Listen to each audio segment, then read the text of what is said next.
Hello and welcome to the American Circus Program, a podcast aimed at what is unique about issues from the American perspective. Our goal on this show is to expose personalities, issues, and truths and have you judge them as heroes, as rebels, or as bums. That's the three-ring American Circus, and I'm Arny Pickholtz. Today our guest is the ancient god Ares, the god of war and courage, who reportedly has a savage, dangerous, or militarized quality that affects us in dramatic ways. We'll take our analysis into all sides of war and let you decide its merits and its demerits.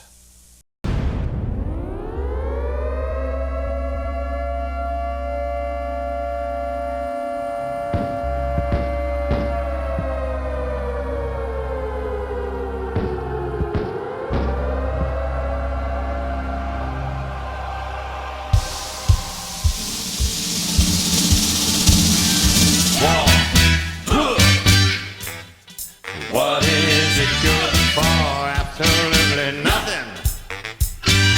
War.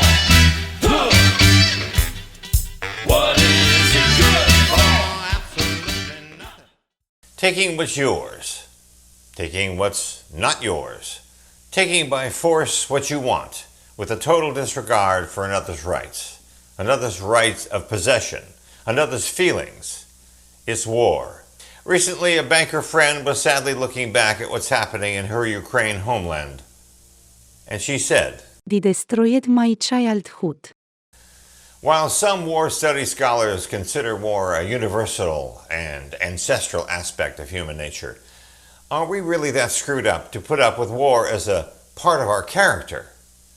Others argue it's a result of specific socio-cultural, economic, or ecological circumstances.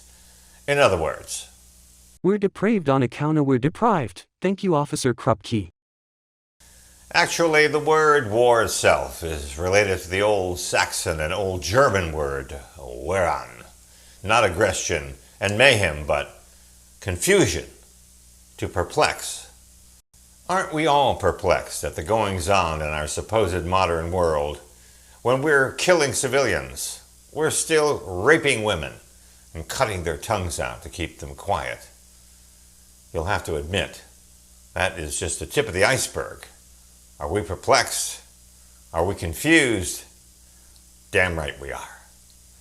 I've never been to a war zone. Seems like a place that should be unfamiliar, but we've been in this game for a while.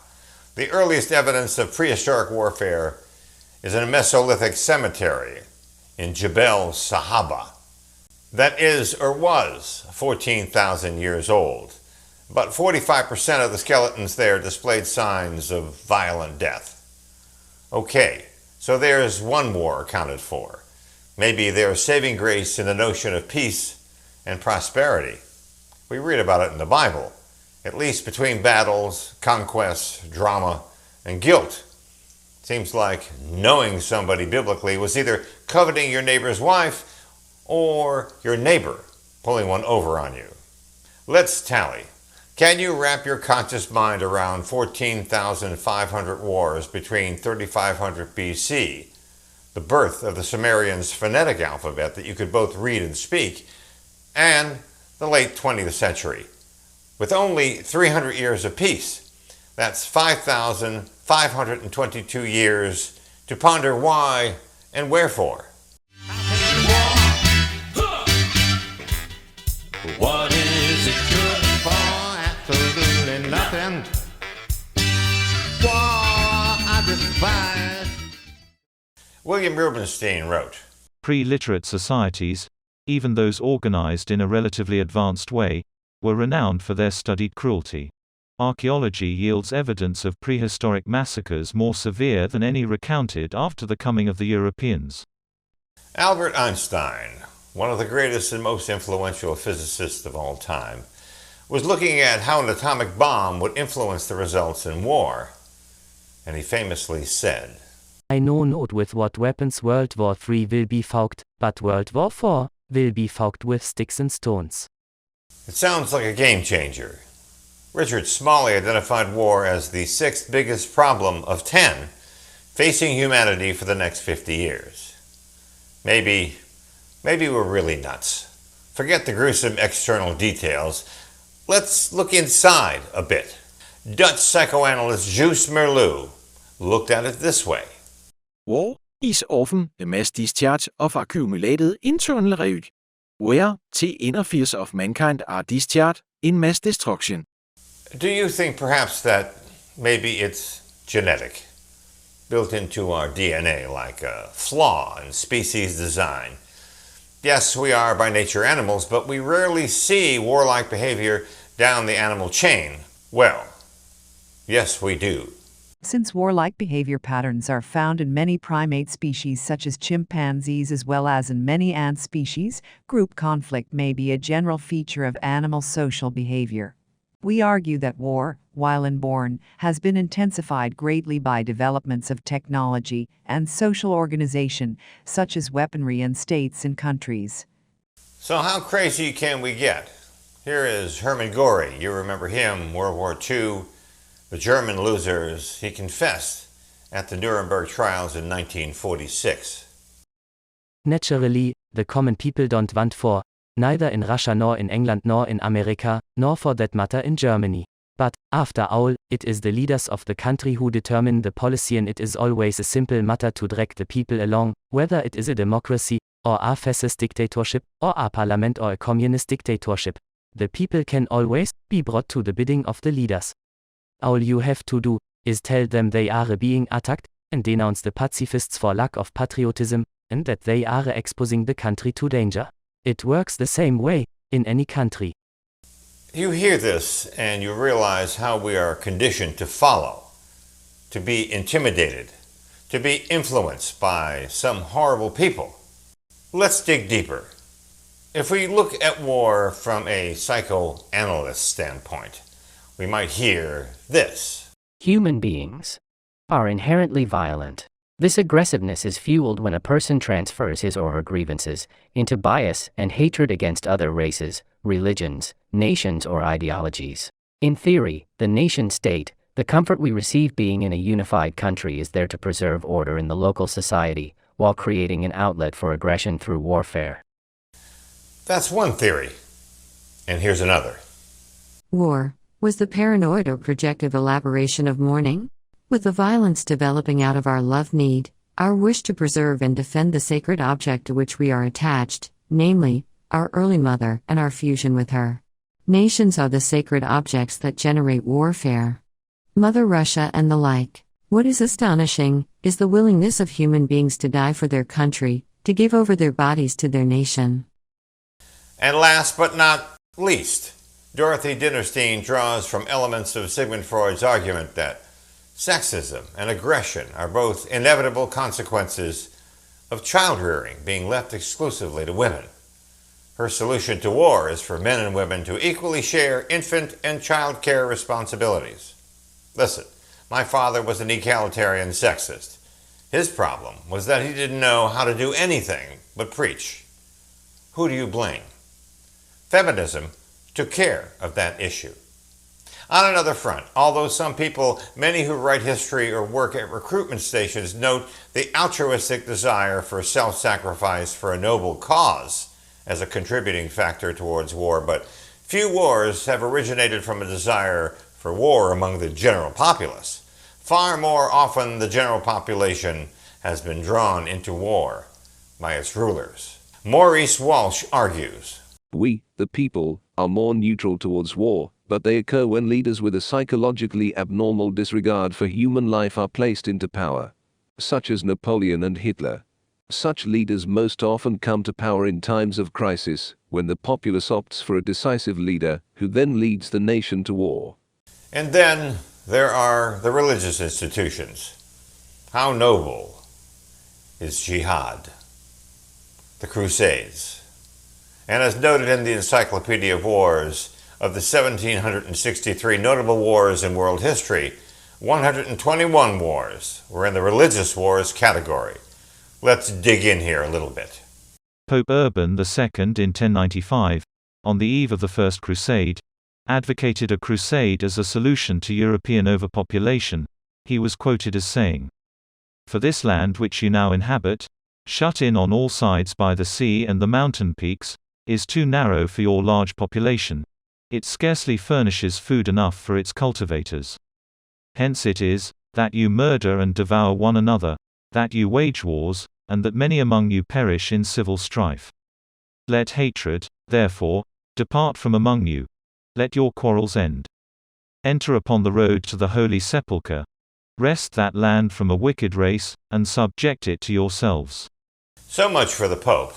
Who knows how many had died from this troublemaker's act of playing God? Remember famously the political slogan at the time, God willed it. And what an example for the world, respectfully. Let's move right into the benefits involved in war. First, stabilizing conditions on the world order. Fine except when a power challenges the world order. Secondly, balance of power theory. Prevent a single state from becoming a dominant power. But evidence has shown power differences are not actually a major factor in the occurrence of wars. Now this can be seen in real life today. Thirdly, jus ad bellum, or the right to war. Unfriendly acts and circumstances justify a proper authority in declaring war on another nation. Along with that are the rules of war, including a just and righteous cause, rightful intentions, namely, that they seek to advance good and curtail evil, a reasonable chance of success. The war must be a last resort, and the ends being sought must be proportional to the means being used. And finally, you have the people who think wars are good. Fascism and the ideals it encompasses hold that violence is good if it serves the ends of the people, without regard for universal morality. Racism holds that a master race can be established or to purge an inferior race from the earth, or both. Social Darwinism asserts that violence is sometimes necessary to weed the unfit from society, so that civilization can flourish. Okay, now that you know the rules, let's see what various influential people over time have to say about war. The military guarantees a short distance to anarchy. I said that in an enlightened moment. War does not determine who is right, only who is left. Let's stay light for a bit. Remember George McGovern. He said, I'm fed up to the ears with old men dreaming up wars for young men to die in. And then there's Woody Allen. I took a speed reading course and read War and Peace in 20 minutes. It involves Russia. And there's the philosophers and writers. George Orwell, remember 1984? War against a foreign country only happens when the moneyed classes think they are going to profit from it.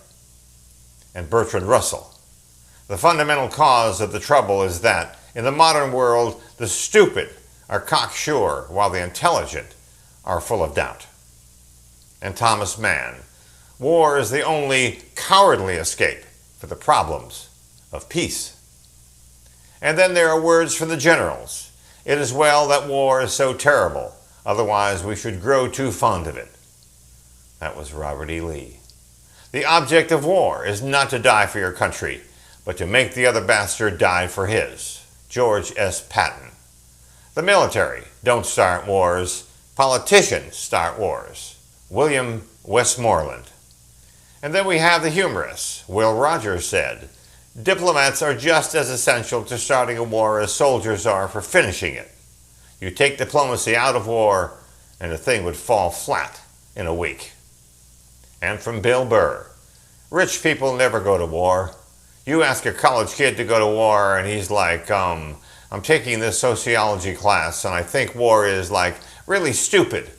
And my roommate's like half Afghani, and so it's going to cause some static. And then there's the rocker Roger Waters of Pink Floyd. He put it this way, war is hugely profitable. It creates so much money because it's so easy to spend money very fast.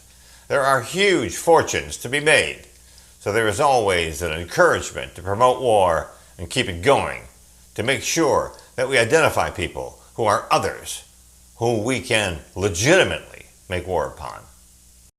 And we'll end up with heroes. If there is no Ukrainian strong army, there will be no Ukraine. And that will be the case when everyone will understand it's not the war in Ukraine, it's the war in Europe. We are defending our country, our land. We are not attacking anyone because that is immoral. Volodymyr Zelensky. And Bobby Sands. I am a political prisoner because I am a casualty of a perennial war that is being fought between the oppressed Irish people and an alien, oppressive, unwanted regime that refuses to withdraw from our land. And is there a time for the truth tellers like Smedley Butler? War is just a racket. A racket is best described, I believe, as something that is not what it seems to the majority of people. Only a small inside group that knows what it's all about. It's conducted for the benefit of the very few at the expense of the masses. And perhaps someone offering an alternative. My attitude to peace is rather based on the Burmese definition of peace. It really means removing all the negative factors that destroy peace in this world. So peace does not mean just putting an end to violence or to war, but to all of the factors that threaten peace, such as discrimination, inequality, and poverty. The words of Aung San Suu Kyi. And finally, the gods themselves. Zeus expressing revulsion toward the god Ares. Then looking at Ares darkly, Zeus who gathers the clouds spoke to him. Do not sit beside me and whine, you double-faced liar. To me, you are the most hateful of all gods who hold Olympus. Forever quarreling is dear to your heart. Wars and battles. I guess the only way to end this is to call a vote. Is Ares, the god of war, a hero, a rebel, or a bum? I know where I stand, but I also know there are others who stand by a sense of duty, honor, and the abstraction of heroism. Which are you? It's your turn, audience, to offer a show of hands. What do you think? Is Ares a hero, a rebel, or is he a bum? Send your vote and comments to arnpick@comcast.net. That's arnpick@comcast.net. We'll tally and let you know the results. Thank you to all our gods and guests. And that's the way we look at the issues in the American personality. For the Savvy Channel, this is Arny Pickholtz. We'll see you next time.